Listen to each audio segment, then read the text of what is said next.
LEGO NinjaGo, the Masters of Spinjitzu is a show with a very interesting history. What started out as 2 episodes, or mini-movies as they're often referred as, that were aired consecutively on Cartoon Network in early 2011, has grown into what will at the time of this video be a 5-year-long animated series that's covered 6 seasons with 60+ episodes. It's really impressive that a cartoon that was supposed to end after season 2 is not only still running, but also has a movie based on it coming out in fall 2017. That in large is due to the show's fan base, whose loyalty and dedication led to the show being brought back for at least one more season, and to the people making the show, who managed to craft a complete story with complex characters and themes, despite working with a lower budget, because most of the budget went into producing LEGO's Legends of Chima. However, even with that knowledge, I think Chima was overall a good influence on Ninjago Rebooted, since it has arguably a much larger scale than the seasons before it, and the show's return allowed the Hageman brothers, the writers of the show, to take the series into new and exciting directions by telling different kinds of stories, evident by Rebooted having a science fiction edge to it, whereas this season has more of a kung fu movie vibe. And while I didn't enjoy every aspect of Rebooted, I still felt it was a deep and meaningful character study of Zane, despite having the odd character hiccup here and there. But the question is, could the show still give us the same emotional and thought-provoking depth going forward, or has it run out of good stories to tell, and this season is just an example of a TV show that's outstayed its welcome? Well, let's find out as we fully dissect LEGO NinjaGo Season 4, The Tournament of Elements. The season opens not with your traditional title sequence, but rather a much more cinematic intro scene before revealing the title. Going forward, this would be the norm for the season premiere episodes of the show, which I think is a good idea since it makes each season feel more like its own self-contained story with its own beginning, middle, and end. Anyway, we see Lloyd going through a training exercise created by Cyrus Borg, seeing if the golden armor is well guarded. After the test, Lloyd asks where the real armor is, but Cyrus doesn't tell him before Wu questions where the other ninja are since he summoned all of them to take this test. It's here we find out that the ninja disbanded after Zane's death, going their separate ways with only Lloyd continuing his ninja training. I really like the impact that Zane's sacrifices had on the other characters and how they all have different ways of coping with his loss. Cyrus even mentions this little bit of information. I haven't even heard word from my assistant Pixel since his memorial.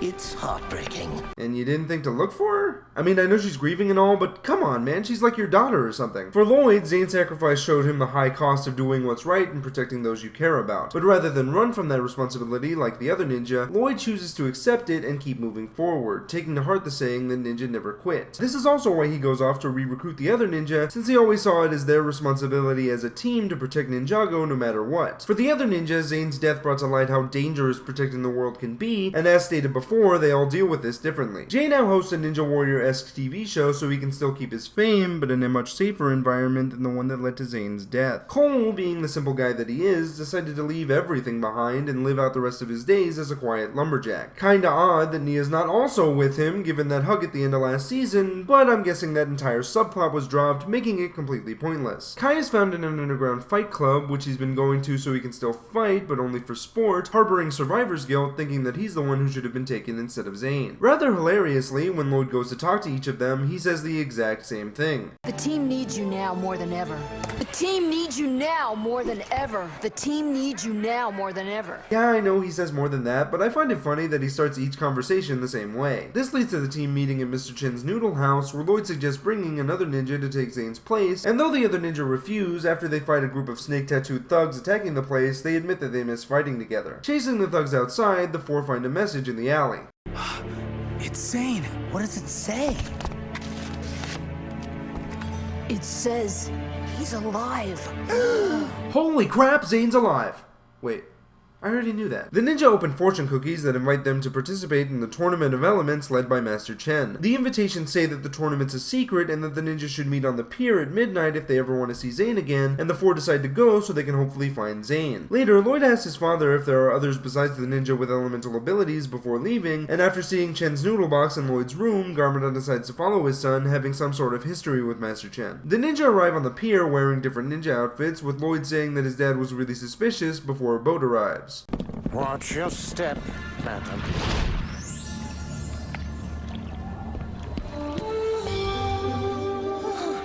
Can't let anything distract us.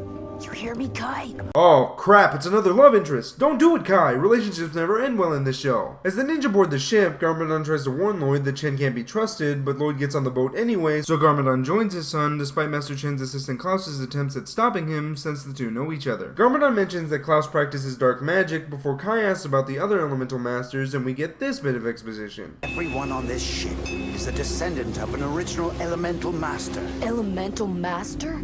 Who are they? They were the first Spinjitzu Master's guardians, each endowed with an elemental power that has been passed down through generations. If that's true, then so is my sister Nia. But she can't do what I can. Can't she? Power lies in all of you. It only needs to be awoken. Interesting.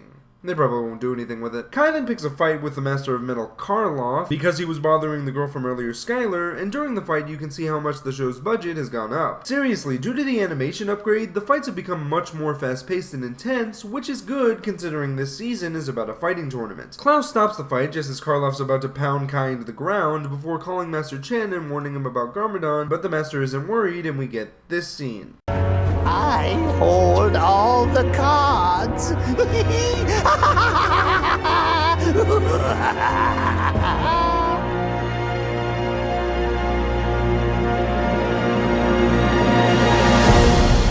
Cool. In the opening of the second episode, we get the official theme song for the season, which, while being another remix of the original song, is just awesome. Through a combination of J. Vincent's score and bits of the original song itself, we get a theme that sounds catchy and epic, making it my favorite of all the themes so far.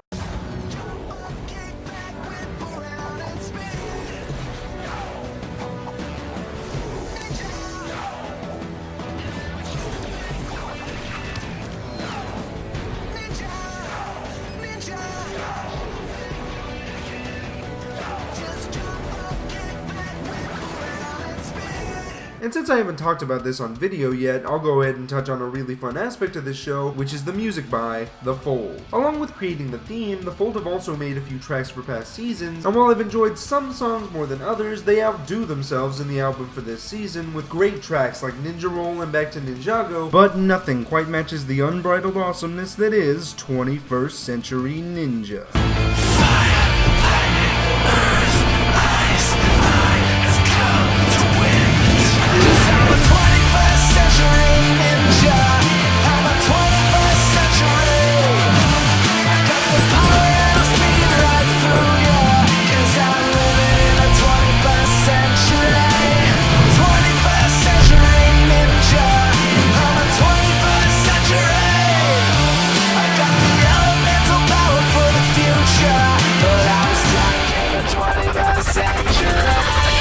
Man, I love this song. Anyway, now that we've got that out of the way, let's get back to the plot, shall we? As the fighters get on the island, Garmadon explains to the ninja that Master Chen was a traitor who sided with the snakes during the Serpentine Wars that Wu and Garmadon fought in, and that he turned the elemental masters against each other, adding that after the war, Chen was trapped on the island as punishment, but still managed to build a criminal empire. Lloyd asks how Garmadon knows all this, and he says that Chen used to be his sensei. The group then meet Master Chen, who has a flair for theatrics, and explains the rules of the tournament, and how each match will have the fighters trying to obtain a Jade Blade, adding that the winner will be crowned the greatest fighter in all of Ninjago. The first challenge consists of the fighters trying to get Jade Blades hidden throughout the island, resulting in everyone except Karloff to get a blade because Kai cheats to take it from him. Later that night, after the ninja change into their new outfits, they search the island for Zane, eventually finding a secret passage inside the island itself. The team comes across Skylar's room with Kai spying on her in hopes of finding out her power, but gets freaked out when he sees her using fire, assuming that they're both related. This is a kid's show, right? As the ninjas scour the underground tunnels, they sneak into Chen's lair dressed as guards and see Karloff being brought in.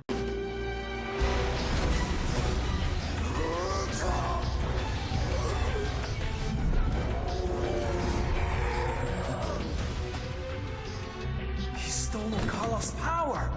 Your soul is mine. Sorry, I couldn't resist. Since Chen used ice, the ninja discover that Chen's already taken Zane's power, but are found out by the villains before they can sneak away. Running from the guards, the ninja are chased by the second biggest snake they've ever seen, but are able to get back to their rooms unharmed. The team then decides to play by Chen's rules, at least until they figure out why he wants all the powers of the elemental masters. Cut to Zane having a nightmare about a dragon before he's woken up by Pixel, still chained up in Chen's dungeon. Pixel helps Zane remember her, and the two come up with a plan to escape and help the other ninja. We then check on Nia and Sensei Wu.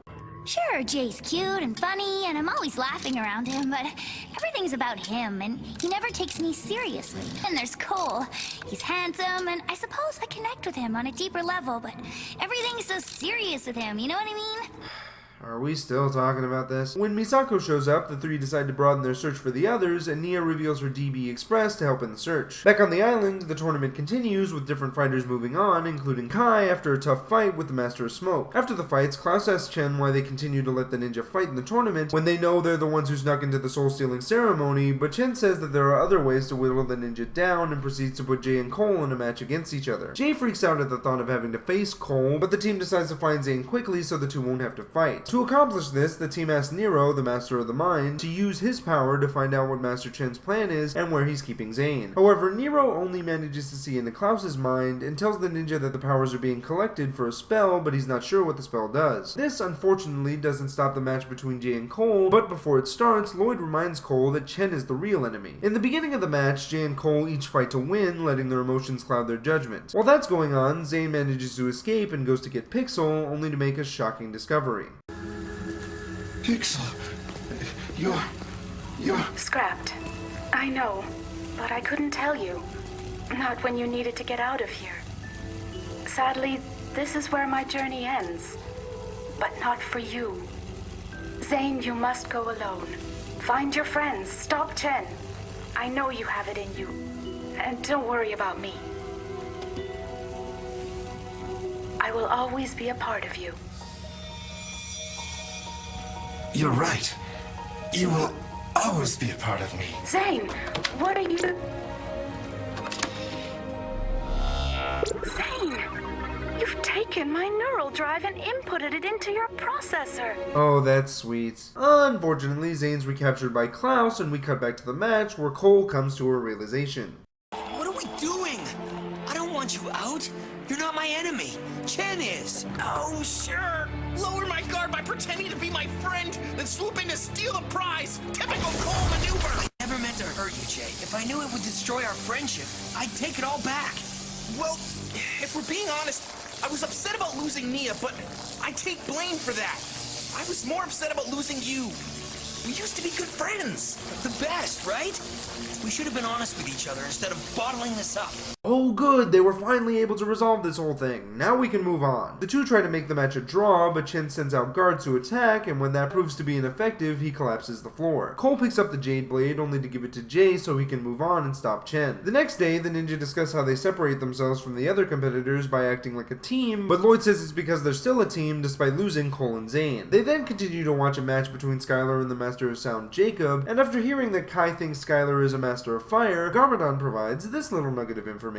Her element isn't fire. She's the Master of Amber, power of absorption. She can emulate the power of anyone she's touched. Dodged a bullet there. After Skylar wins, Chen punishes the other fighters because Jay and Cole worked together in the last match, and though Lloyd says they aren't there to make friends, Garmadon says they've made more enemies. As Cole works in the noodle factory along with the other losers, Nia follows Zane's beacon and changes the appearance of her vehicle to sneak onto one of Chen's boats, but not without acquiring a sidekick in Dareth. Back on the island, the fighters are woken up in the middle of the night and fitted with roller skates to compete in the next match. Klaus explains that the next match will be between Lloyd and the Master of Form Camille, no, not that one, and that the other fighters will have an opportunity to affect the outcome. The two will be competing in an event called Thunderblade, where they'll be racing around a rink, with the other fighters playing on a team of their choosing, and the one who crosses the finish line with the Jade Blade is declared the winner. Everyone except Jay and Kai choose to play against Lloyd, which spells doom for the ninja at the beginning of the match, but things are turned around when the ninja tell the fighters of Chen's plan, and despite Chen trying to cheat, Lloyd wins. Chen then tries to overturn the victory, but the other fighters stand up for Lloyd, keeping him in the tournament. Cole, in the meantime, is covered in flour in the factory, but makes a discovery when he's taken back to his cell.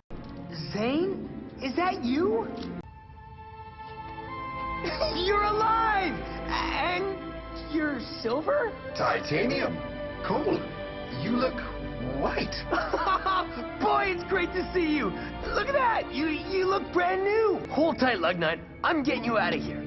I'm getting us both out of here. That's a promise. Where is Cole? Right here. Keep it real, big guy. It looks like you've seen a ghost. Huh.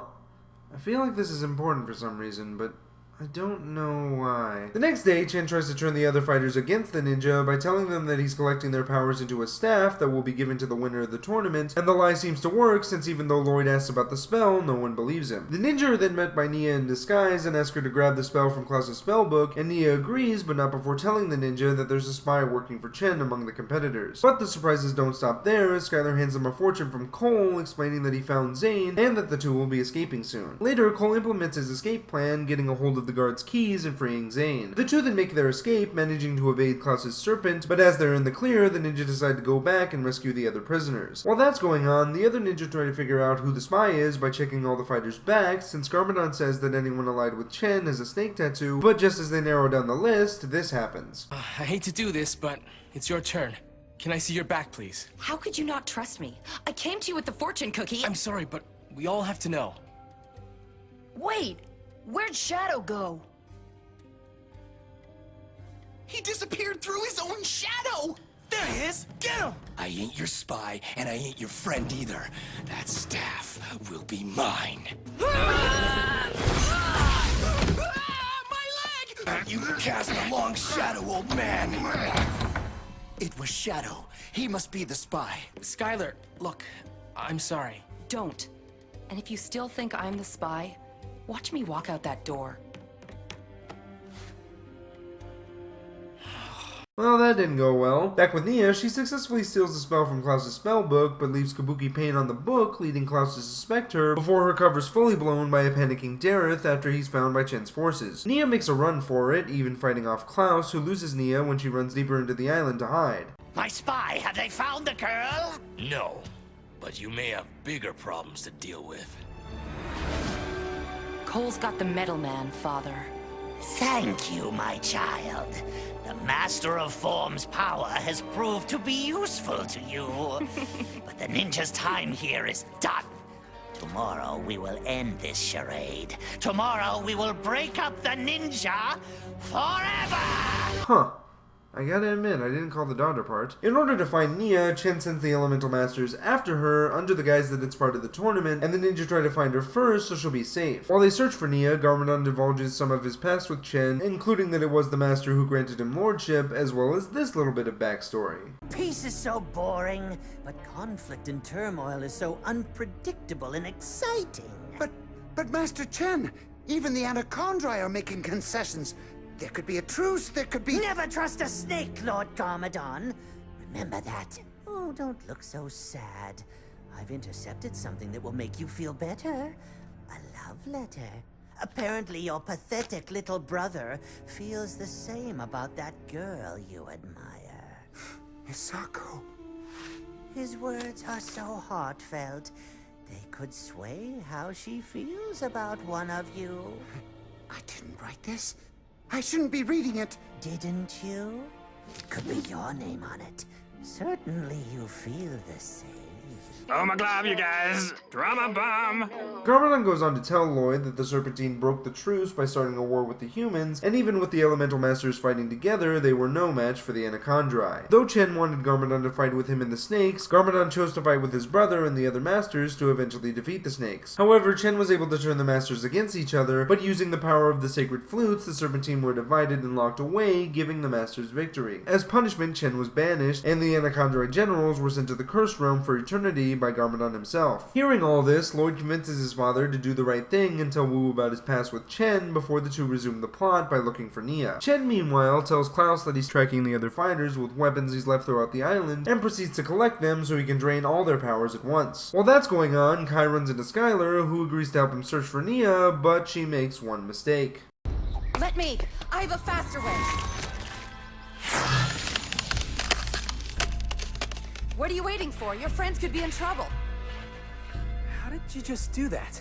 I can absorb elemental power. But the ice. Zane's never been in the tournament. You're the spy! You've seen Zane! You're working for Chen! I had to obey my father, or else... Chen's your father? tried to warn you, man. Kai's captured along with everyone except for Lloyd and Garmadon, who Nia runs into, handing them the spell. The remaining fighters are then stripped of their powers and sent to the factory, save for Kai, who Skylar convinces Chen to spare, saying the Red Ninja can help him. When Jay gets to the factory, he meets up with Cole and Zane, who explain that the prisoners are building a rotojet to escape, before we cut back to Chen, showing Kai his rather large collection and revealing his evil plan. After I defeat your little green friend and take his powers, I will have all the elements I need to conjure a spell that will transform me and my worshippers into Anacondri. And with you and your friends gone, nothing will stop me. But I've seen inside your head. I know you're still jealous Lloyd was chosen to be the Green Ninja. It could have been you. Have you ever wondered what it felt like to have so much power pulsing through your veins? Yes, you have. There is so much potential in you, Kai. I want to give you the chance to find it. I will never turn on my friends. Of course. But what if I also told you there were secrets about your parents that your senseis never told you? Dark secrets. My parents? What secrets? So many questions that can so easily be answered. Huh. Well, very Star Wars, this scene. At nightfall, Lloyd, Nia, and Garmadon sneak into Chen's temple, but wind up getting separated before Lloyd runs into Kai. Kai! You escaped! What happened? I managed to slip free, but Chen took all our powers. If we can find there's them... no time! I have to stop Chen, alone if I have to. What? What is it? I'm sorry, Lloyd. This will all make sense when it's over. Whoa, he actually betrayed him? That's dark, man. Lloyd is then led into a room where he faces off against Chen alone, and though he puts up a good fight, the Master's just too powerful. After the fight, Chen tells a captured Nia and Garmadon that he'll be taking Lloyd's power later that night, and revealing that Kai assisted in Lloyd's defeat. Garmadon then tries to threaten Skylar in an effort to be released, but Chen calls his bluff before the villains make their exit. This isn't you, Kai! Don't do this! Sorry, sis. This is the way it has to be. Oh, I see what game you're playing. Out of earshot from Chen, Kai convinces Skylar to turn against her father since he nearly let Garmadon hurt her, adding that he has a plan to get the staff away from Chen. Back at the factory, the prisoners finish the rotojet and implement their escape, even breaking into the snake pit to rescue Nia and Garmadon, before we cut to Chen's ceremony where he plans to steal Lloyd's power. Though Chen successfully takes the powers of Skylar and Lloyd, Skylar and Kai use their teamwork to take the staff away from Chen. Kai then uses the staff to free Lloyd and freeze Klaus, but the rescue takes a turn. This thing's awesome! Kai, it holds too much power! Destroy it! The power is corrupting him! If we don't get the staff out of his hands, No one is taking my staff! You had all the power! Now it's my turn! What am I saying? Nothing I don't already feel! Yes! Embrace the power! I can't control it! I don't want to control it! I should have been a Green Ninja! No, Kai! Don't! Did anyone order some Kung Pao? Man, did you guys show up at the right time. The others start fighting off Chen's forces, and in the commotion, Kai loses the staff, but quickly gets it before Chen can, destroying the thing and returning the powers to the other masters. Though the heroes defeat most of Chen's guards, the villain manages to escape with Klaus and a captured Skylar underground. The ninja take the lead as they get rid of all the ways off the island and continue looking for Chen, who's trying to build his own way off the island. Klaus mourns the loss of his serpent, and the two talk about Skylar. And might I remind you, my pet never betrayed us. That was your daughter. Leave her out of this! She held up her end of the bargain and used her powers to break them up. It's not her fault she got a little boy crazy at the end. That's it. She absorbed all of their powers. How could we be so blind? Right! We're not blind, we see clearly! And what is it that we see so clearly? Master, perhaps there's another way to get what you want. Chen tries to get on Skylar's good side by releasing her, but she sees through it and makes her escape. This leads to a chase scene that results in Kai and Skylar both getting captured, but before that we get a scene where Zane falls into a hole where he remembers his dreams so vividly that he cowers in fear of the dragon he thinks is there. Garmadon and Klaus also had their climactic fight that ends with Klaus getting trapped in the cursed realm after trying to send Garmadon there. With Skylar back in his possession, Chen completes a spell which turns him and all his followers, including Garmadon and Skylar, because of their tattoos and Anacondri warriors. The Elemental Masters try to fight off the Anacondri, but retreat into the palace and try to think of a plan. Kai meanwhile escapes from Chen's clutches with Skylar, but rather than chase after them, the villain decides to leave with his new army to take Ninjago. Back with Zane, Pixel tries to convince the Ninjroid that there is no dragon. You must remember who you are. You are the White Ninja. I am not the White Ninja. I am just a replica. I am afraid. You are the Ninja of Ice. But my powers can't stop him. Because there is nothing there. It is all in your head. Close your eyes. Close your eyes and see there is nothing to fear. But I hear him. What else do you hear? I am not the White Ninja. I am not the White Ninja.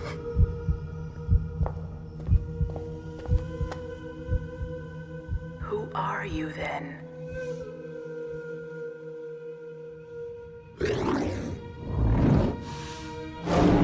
I am the Titanium Ninja.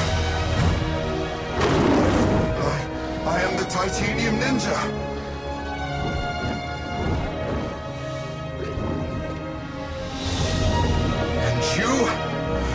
Not here. Wow.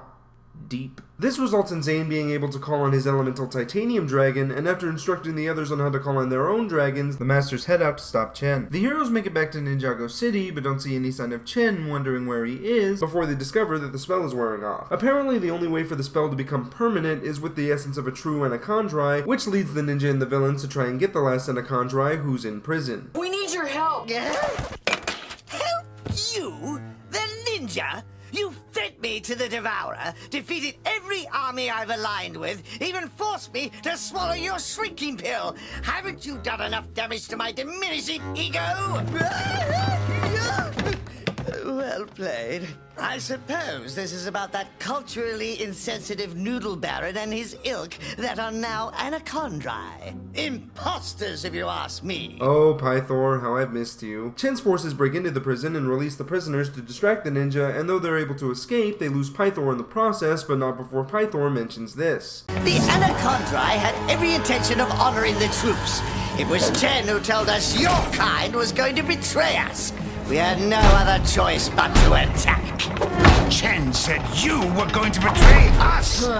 Sounds like Chen was playing both sides. Pythor at first refuses to help the new villains, but they forcibly collect his sweat, using it to make the spell permanent. They then use some trickery to separate the Elemental Masters and get them so far away from civilization that they're too exhausted to use their dragons. Nia tries to contact the Masters from the bounty, but she can't get a good signal before Chen communicates directly with the ship, asking for a truce that Garmadon refuses. Let us think about it. How can you even entertain him? Our ninja are gone. We need more time. You should listen to your brother, Garmadon. He's always had a way with words. It convinced Misako, didn't it? What's wrong? You look a little purple.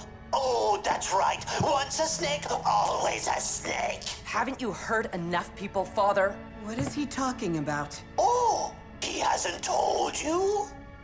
The letter he wrote that made you fall in love with him, it was written by Wu. I was trying to tell you. How could you, brother? Oh, and about that truce, deal's off. I actually only wanted to drop that delicious little bombshell. Toodaloo! What a jerk. While at first Wu's angry about this, Skylar's able to calm things down, and we cut to Pythor, who manages to escape his enclosure and get to the spellbook. While at first Pythor's only looking for a spell to grow big again, after hearing reports on the radio of the attacking Anacondri, he decides to go stop Chen and make his tribe proud. Meanwhile, the Masters are able to make it back to Nia's base, discovering that Chen's taken over the entire eastern seaboard, and consider giving up since they can't form their dragons anymore and are outnumbered. Look, I'm scared like the rest of you. It may look like we've lost, but it's not over. When we thought we lost Zane, it nearly tore us apart. But we didn't quit. We let it fuel us. We grew stronger. You tell him, Lloyd. The group then decides to block Chen's forces at the Corridor of Elders, since the villains have to pass it in order to continue conquering, and though the Masters try to hold the line, the Anacondrae eventually start breaking through. Lloyd then finds Pythor, taking him to the Bounty with the spellbook so he can help. Pythor says that in order to stop Chen, the heroes need to free the original Anacondrae generals from the Cursed Realm so they can stop the war. Unfortunately, the only way to free the generals is for the one who cursed them to take their place in the Cursed Realm, and Garmadon agrees to do so, striking a nerve with Lloyd. You want my blessing to walk out on us again? Fine! But don't expect me to stick around to watch you go. My real family need me!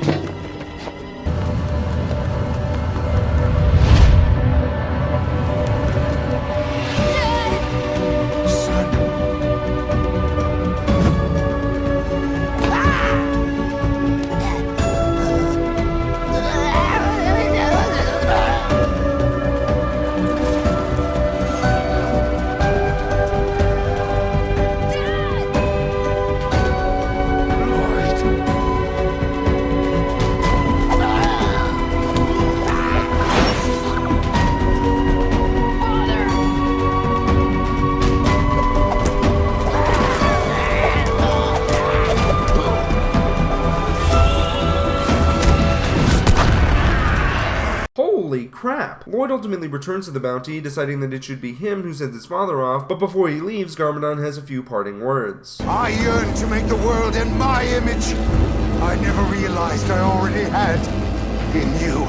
Yeah, it wouldn't be this show without tugging on those heartstrings. The now free Anacondrae generals then curse Chen's army, sending them into the portal, and even return Pythor to his normal size before thanking Lloyd and leaving. The Masters reflect on their victory before going their separate ways, with Skylar going off to run her father's noodle house, but also telling Kai to keep in touch. The ninja then gather atop a cliff to say their goodbyes to Garmadon as they burn the spellbook, and the season ends with this.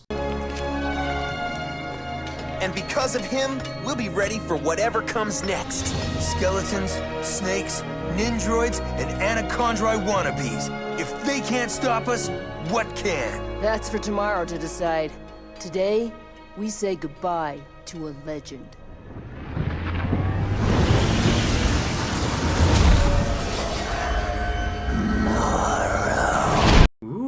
Cliffhanger, nice. The Tournament of Elements is actually a very well written and put together season all in all. While I didn't initially think it had as much of a central focus as last season, after watching it one more time, I think it might be even more character focused than Rebooted was. Thematically, the season is about how the best way to defeat your enemy is by turning them into your friend. While the ninjas start off trying to rescue Zane, they discover that the best way to stop Chen from taking over Ninjago is by working together with the other elemental masters. Even Pythor's turn to the side of good at the end is used to demonstrate that lesson. There's also the message of teamwork, which, while it seems standard for this type of show, actually demonstrated the ideological difference between the elemental masters and Chen. While Chen isn't the most threatening looking villain the ninja have ever faced, he makes up for it with his selfishness and manipulative nature. There are countless examples shown throughout the season of Chen using whatever and whoever he can, including his own daughter, to get what he wants, with no regard of who he hurts in the process. Compare that to the ninja, whose team dynamic is initially shaken by Zane's death, but Lloyd's determination to keep them together, coupled with their strong bond, shows how much the team cares about each other, and their willingness to accept help from others is how they're able to defeat Chen in the end. But as I alluded to earlier, this season also has a strong character focus, with most of the major characters getting something to do that develops them further as individuals. I'll go ahead and start with Zane, since his character arc is the most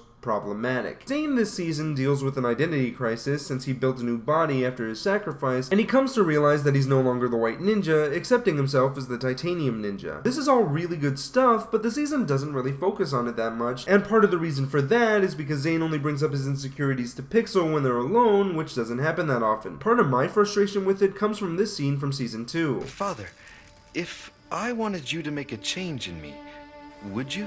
A change? An alteration. But Zane, you're perfect. I could never make you any better than you already are. But I see no reason for me to have a memory switch. I happen to like my life and don't want to ever forget you again. And I think that if this season's gonna have him lose his memory yet again, we need to see how that affects Zane more than just one scene with a dragon. That's not to say that I hated Zane's character arc, I just think it needed a little more focus. Jay and Cole kinda share a character arc since they finally reconcile with that whole love triangle nonsense, but between the two of them, I think Cole gets a little bit more to do. At the beginning of the season, Cole tells Lloyd that one of the reasons he left the city was because he couldn't deal with the expectations of being a hero that were demonstrated to him when Zane sacrifice himself, but by both saving the lumberjacks in that scene and going back for the other prisoners later on, Cole comes to understand that he can't just stand by while innocent people get hurt, and that being a hero, or in this case a ninja, is who he is. Kai, being the one shown at the beginning of each episode, is our main character to focus on for this season, and struggles with his own character flaw of being hot-headed more directly in this season than any other. Kai often lets his emotions dictate his actions, even if he doesn't have all the information, and he confronts that by first regretting getting Karloff out of the tournament after the ninja find out his fate, and later falling for Skylar, who's working for the enemy. The season also does a decent job of setting up the possibility of Kai turning against the other ninja, but after seeing the negative results of his emotion-fueled decisions, Kai decides to stop being selfish and comes up with a strategy to defeat Chen, which ultimately pays off for him. My only issue with Kai's arc is that it pretty much ends after the 8th episode, which doesn't make him the real main character for the season, but I'll get back to that in a bit. Lloyd's character arc is about him growing into the leadership role, not only for the other ninja, but for the Elemental Masters as well. He doesn't get as much to do here as in previous seasons, but unlike the other characters, that feels intentional given what happens to Garmadon, who I feel is the true main character for this season. His arc is about confronting the sins of his past back when he was Lord Garmadon and ultimately paying for them. And while Garmadon does teach Lloyd a few lessons in this season, Lloyd is for the most part independent, even telling his father that he should come clean with Misako about the letter. And even though Lloyd has trouble seeing it at first because of the abandonment issues that he had at the beginning of the show, he ultimately doesn't need his father anymore, making it right for both characters that Garmadon curses himself to save Ninjago. However, outside of all the themes and character development, this season succeeds at being kind of a tribute season. There are several references to all the seasons that have come before this one, such as the backstory of the Serpentine, mentioning the Great Devourer, or my personal favorite, the ninja all showing up in different outfits in the first episode. And those references really do feel like a thank you to the fans who have seen all the things these characters have gone through over the years, and it's because of the fan base that the creators were able to get this far. Overall, while the Tournament of Elements has a few flaws, it ultimately feels like a love letter to the fans that not only continues to build on the characters that we know and love, but also tells a fresh story that is entertaining from start to finish, and I can only imagine where the story goes from here, so please join me next time as the show gets supernatural with Ninjago Possession. I'm Nick, aka IronMan1993, reminding you to Ninja Go!